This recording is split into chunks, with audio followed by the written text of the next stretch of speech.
Brought to you by Palvi Agrico. पालवी ॲग्रिको, भारताचा पहिला AI तंत्रज्ञानावर आधारित B2B आणि B2C ई-कॉमर्स प्लॅटफॉर्म. शेतीसाठी जे काही लागणार थेट तुमच्या बांधावर पोहोचणार, मोबाईलच्या एका क्लिकवर. मुंबईत एक भारी प्रसंग घडला. एक लँड क्रुझर मुंबईवरून पुण्याला येत होती आणि त्यावेळी ऐरोलीच्या जवळ का सिग्नलवरती एक मिक्सर चालला होता. मिक्सरने वाटतं त्या गाडीला घासलं. आता घासलं इथे विषय थांबला नाही.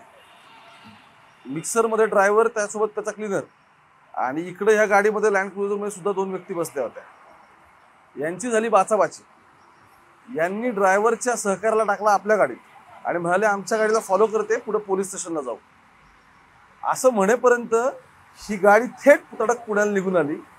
मागचा मिक्सरचा ड्रायव्हर पोहोचला पोलीस स्टेशनला. तो वाट बघतोय की त्याला काय झालं. मग त्याला लक्षात आलं की आपल्यासोबतचा जो माणूस दिलेला होता त्या माणसाला ही लोक दोघं सोबत पुढे घेऊन गेली आहेत आणि त्याने शेवटी रबाळेच्या पोलीस स्टेशनमध्ये या सगळ्या संदर्भात कंप्लेंट दिली आणि त्या कंप्लेंटमध्ये 2 अनोळखी इसम असा उल्लेख केला. आता पोलिसांनी गाडी ट्रेसचा नंबर ड्रायव्हरने बघितला होता. त्याने गाडीचा नंबर सांगितला. नंबर ट्रेस झाला आणि ज्याला उचलून त्या दोघांनी नेलेला होता त्याचं मोबाईलचं लोकेशन पण ट्रेस झालं आणि फायनली ते कुठे पोहोचले तर आता जिथं मी उभा आहे पुण्याचा बाणेर रोड हा रस्ता तो विद्यापीठाला. आणि हे जे गेट तुम्ही बघताय हे कोणाचं आहे तर हे आहे दिलीप खेडकर यांच्या घराचं. ज्या पूजा खेडकर संदर्भात मला आठवतंय मागच्या वर्षी मी इथूनच लाईव्ह द्यायला सगळे उभे होतो. त्याच पूजा खेडकरच्या संदर्भातली गाडी सापडली. ही लँड क्रुझर स्वतः पूजा ऑटोमोबाईल्सच्या नावावर आहे आणि मी RTO कडून माहिती घेतल्यानंतर कळलं की जे खेडकरांचे वेगवेगळे उद्योगधंदे आहेत त्यातला आणखी एक पूजा ऑटोमोबाईल्स आणि या ऑटोमोबाईल्सच्या नावावरती ती रजिस्टर गाडी अशा यांच्या बऱ्याच रजिस्टर गाड्या. आता गोष्ट इथे फक्त संपलेली नाही. इथून पोलीस जेव्हा इथे आले तेव्हा इथेवर आणखी वेगळं लफडं झालं आणि त्या संपूर्ण प्रकरणामध्ये आता मनोरमा खेडकर यांच्यावर पुण्याच्या पोलीस चतुशृंगी पोलिसात गुन्हा दाखल झालाय.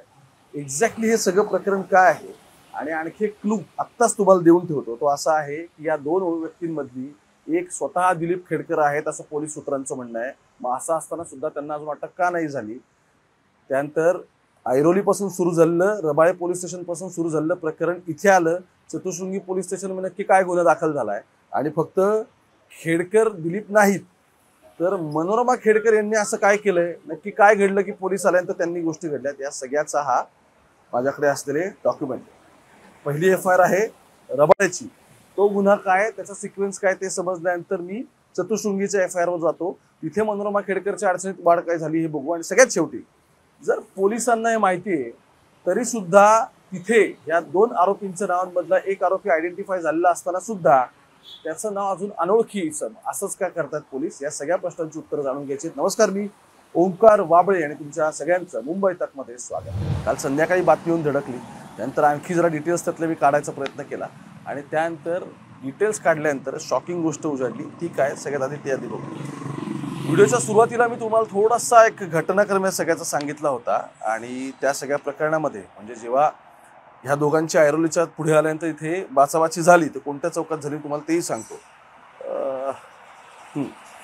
तर ज्या ठिकाणी मॅकडॉनल्डच्या सिग्नलवरती त्यांची इथे बाचाबाची झाली तिथे ती झाल्यानंतर सिक्वेन्स हाच होता की यांनी त्या ड्रायव्हर सोबत जो असिस्टंट होता त्याला गाडीत टाकला आणि ड्रायव्हर सांगितलं की तू आमच्या मागे मागे पोलीस स्टेशनला आहे आणि हे थेट फिरून इथं पुण्याला आले. आता फिर्यादीने नक्की या सगळ्यामध्ये काय म्हटलं ते आपण बघू आणि मग मनोरमा खेडकर यांच्याकडे जाऊ. फिर्यादीच्या सगळ्यामध्ये असं म्हणणं आहे की बाबा मी असा व्यक्ती असून, विलास धोंडीराम ढेंगरे त्याचं नाव आहे, त्याचं म्हणणं आहे की माझं कॉन्क्रीट ट्रान्सपोर्टचं काम सुरू असतं, याचे वेगवेगळ्या ठिकाणी कॉन्ट्रॅक्ट घेत असतो. माझे 5 ट्रान्झिट मिक्सर आहेत त्याचे स्वतःचे. तर त्या 13 सप्टेंबरला संध्याकाळी 7:15 वाजता एक ट्रान्झिट मिक्सर माझा चाललेला होता. त्याच्यावरती चंदन कुमार चव्हाण हा ड्रायव्हर होता.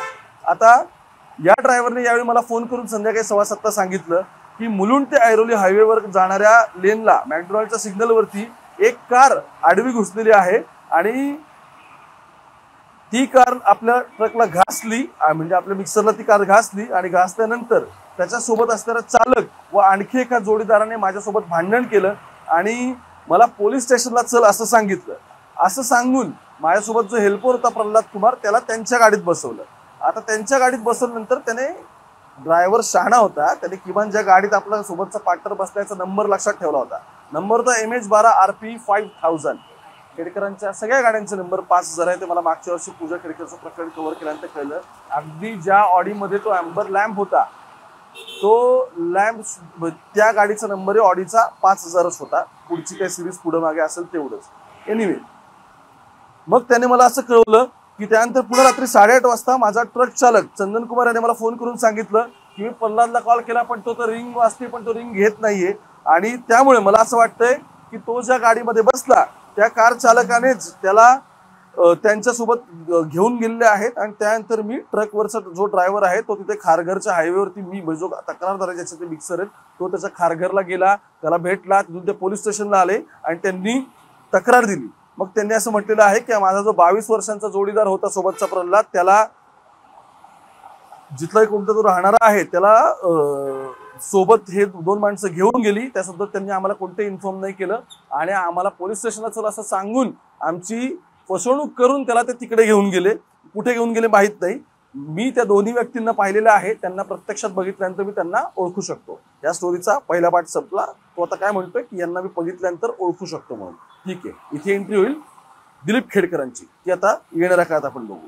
आता त्यांनी त्याचं दिलं की कोणी कोणता शर्ट घातला होता. आता एक ब्लू कलरचा शर्ट, एक व्हाईट कलरचा शर्ट, अंदाजे वय वगैरे असं त्याचे सगळे याच्यामध्ये दिलेलं आहे. आणि कधी काय घडलं ते हा त्याचा सगळा जबाब आहे. आता हे झाल्यानंतर पोलीस या सगळ्या प्रकरणाचा तपास करण्यासाठी API खरात म्हणून रबाळे पोलीस स्टेशनचे त्यांनी काय केलं, तो जो रिंग उचलत होता त्या ड्रायव्हरचं मोबाईलचं लोकेशन ट्रेस केलं. गाडीचा नंबर आहे. त्यांना कळलं की पूजा ऑटोमोबाईल्स आहे. त्यांनी माहिती काढली आहे कोणाच्या नावावर आहे, खेडकरांच्या नावावरती ते पूजा ऑटोमोबाईल्स आहे. तोपर्यंत त्यांना माहित नव्हतं की हे तेच खेडकर. ते मुंबईवरून थेट पोहोचले पुण्याला या लोकेशनवरती. या लोकेशनवर पोहोचल्यानंतर त्यांनी बेल वाजवली. आता सुरू होते पुण्यातल्या चतुशृंगीची FIR. त्याच्यामुळे त्यांनी काही गोष्टी मेन्शन केल्या. मुद्दा असा आहे की या सगळ्या प्रकरणामध्ये ज्यावेळी ही सगळी मंडळी आली, कुठे इथे आली, त्यावेळी इथे कोण होत्या, तर इथे होत्या मनोरमा खेडकर, पूजा खेडकरांच्या मातोश्री. त्यांनी सगळ्यात आधी वरून बघितलं आणि पोलिसांच्या अंगावरती घरातले कुत्रे सोडले. दुसरं, पोलीस इथून त्यांना सांगत होते की आम्ही पोलीस आहोत, आमचा हा आयडिया आहे. ते आल्यानंतर त्यांनी काय केलं, ते आल्या, ते गेटमध्येच उभ्या राहिल्या. मी कालपासून तो व्हिडिओ बघितला असेल तर याच गेटवरचा आहे. आणि पोलिसांना या सगळ्या गुन्ह्यामध्ये मदत करण्यास त्यांनी मज्जाव केला. त्यांनी हेल्प नाही केली. मदत केली नाही तर केली ते सगळं ठीक आहे, पण त्यांनी यातले जे आरोपी आहेत ते आरोपी सुद्धा त्यावेळी पोलिसांचं म्हणणे घरातच होते, पण त्यांना मागच्या गेटने पळून जाण्यामध्ये यांनी मदत केली. आमच्या अंदाजानुसार ते आरोपी घरातच होते, पण आमच्याशी त्यांनी हुज्जत घालण्यात इथे वेळ घालला आणि तेवढ्या याच्यामध्ये ते आरोपी पळून गेले. त्यानंतर गुन्ह्यात जी गाडी वापरली होती ती गाडी सुद्धा आता गायब करण्यात आली. आणि इथेच सुरू होते ते म्हणजे पुण्याच्या चतुशृंगी पोलीस स्टेशनची FIR. का तर ज्यावेळी रबाळ्याचे पोलीस इथे पोहोचले त्यावेळी त्यांनी स्थानिक इथले दोघांना पोलिसांना सोबत आणलं की तुमच्या इथलं असं प्रकरण आहे, आम्ही वरिष्ठांच्या आदेशानुसार आलेलो आहोत. त्यांनी कागदपत्र दाखवले, फॉर्मॅलिटीज कंप्लीट केल्या आणि इथे 2 चतुशृंगी पोलीस स्टेशनचे दोघांना सोबत घेऊन आले. इथे आल्यानंतर जो काही सगळं आता मी सांगितलं तो प्रकार तर घडलाच. मग त्या प्रकरणामध्ये आता पोलिसांनी काय केलं की बाबा तुम्ही हे सगळं केल्यानंतर पण आम्हाला सहकार्य करत नाहीत, म्हणून या सगळ्या प्रकरणात इथे एक नोटीस चिकटवली. जी नोटीस खेडकरांनी रातोरात ती फाडून टाकलेली आहे. याच्यावर ती नोटीस इथे लावली होती, ती नोटीस आता त्यांनी फाडून टाकली. एनिवे, पण मी FIR काढली या सगळ्या प्रकरणाची. मग FIR काढल्यानंतर साधारण जी नोटीस त्यांना काय सांगितलं होतं त्या गोष्टी महत्त्वाच्या आल्या. आता या सगळ्या प्रकरणामध्ये सेक्शन 221, 238 आणि 263 असे सगळे 3 सेक्शन दाखल झालेले आहेत. म्हणजे साधारण 221 म्हणजे सरकारी कामात अडथळा आणला, ऑब्स्ट्रक्टिंग गव्हर्नमेंट, त्यानंतर आणखी डिस्ट्रक्शन ऑफ एव्हिडन्सेस आहेत. त्यानंतर मनोरमा खेडकर यांनी आम्हाला जे आयडेंटिफाय झालेले आरोपी आहेत त्या आरोपींना पळून जाण्यास इथून मदत केली आहे.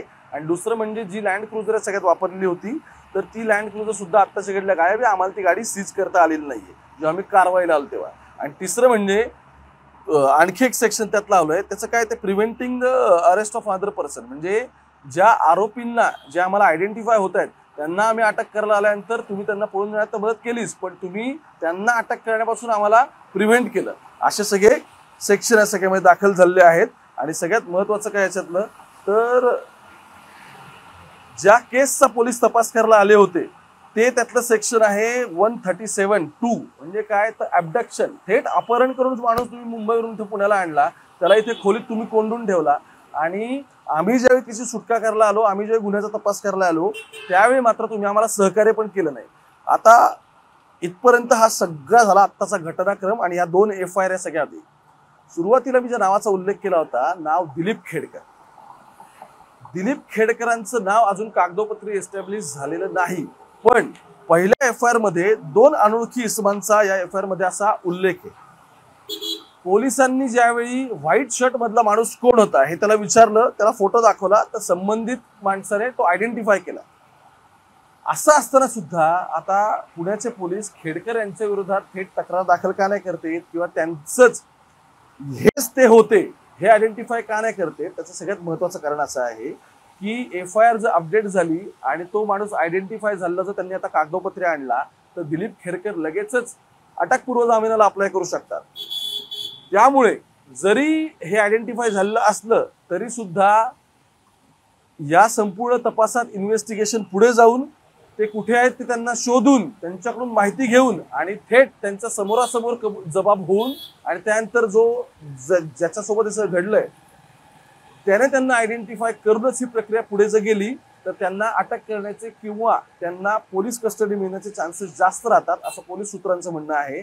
आणि त्याचमुळे या सगळ्या प्रकरणामध्ये दिलीप खेडकर यांचं नाव अजून कागदोपत्री आलेलं नसलं तरी सुद्धा पोलीस सूत्रांचं असं म्हणणं आहे की या 2 इसमांमधली एक व्यक्ती ही स्वतः दिलीप खेडकर होते. त्यामुळे आता FIR, त्याचे सिक्वेन्स, घटनाक्रम आणि या सगळ्यातली कलमं आणि आतापर्यंत तपास कुठपर्यंत आलाय, तर पुण्याचे पोलीस पुन्हा एकदा चौकशीसाठी मनोरमा खेडकर यांच्याकडे येणार आहेत. याच्या आधी पुण्याच्या ग्रामीण पोलिसामध्ये मनोरमा खेडकर यांच्या विरोधात गुन्हा काय दाखल झाला होता, जो व्हिडिओ व्हायरल झालेला होता की त्यांच्या हातात एक छोटीशी गन होती, पिस्तल होती, ती पिस्तल ती त्या जिथे शेतकऱ्याच्या जमिनीसोबतचा वाद होता त्याच्याकडे ती रोखून त्या जमिनीचा ताबा घ्यायचा प्रयत्न करत होत्या. ती पिस्तल त्यांच्याकडे बऱ्याच वर्षापासून आहे, ते लायसन्स लीगल वेपन आहे त्यांचं, ते इश्यू त्यांना पुणे शहर पोलिसांनी केलं होतं. त्यावेळी पुणे शहर पोलिसांनी पण नोटीस दिली होती की तुम्ही याचा गैरवापर केलाय तर आम्ही तुमच्यावर कारवाई का करू नये या संदर्भात तुम्ही लेखी स्पष्टीकरण द्या. ते स्पष्टीकरण खेडकरांनी दिलं. आणि आता मनोरमा खेडकर यांच्यावरती आधीचा जो गुन्हा पुणे ग्रामीणचा, त्या माणसाला शेतकऱ्याला धमकवलं तो, आणि प्लस आत्ताचा त्याच्यापेक्षा आणखी सिव्हिअर गुन्हा दाखल झालाय, ते म्हणजे तुम्ही इतक्या महत्वाच्या ॲबडक्शनच्या केसेसमध्ये पोलिसांना सहकार्य नाही केलं, उलट पुरावे नष्ट कसे होतील किंवा जे ॲक्च्युली आम्हाला आयडेंटिफाय होतील की जे आम्हाला सस्पेक्टेड वाटतात, ज्यांच्यावर आम्हाला संशय, असे आरोपी या घरातून पळून जाण्यामध्ये तुम्ही त्यांना मदत केली. आणि तिसरं म्हणजे ह्या सगळ्यातलं वापरलेलं व्हेकल, हे सगळं तुम्ही केलं आणि त्याचमुळे तुमच्यावरती आता आम्ही कारवाई का करू नये असा प्रश्न पुणे पोलीस विचारतात. अर्थात ते थोड्या वेळ तिथे परत एकदा चौकशीसाठी येतील आणि त्यानंतर गोष्टी पुढे जातील.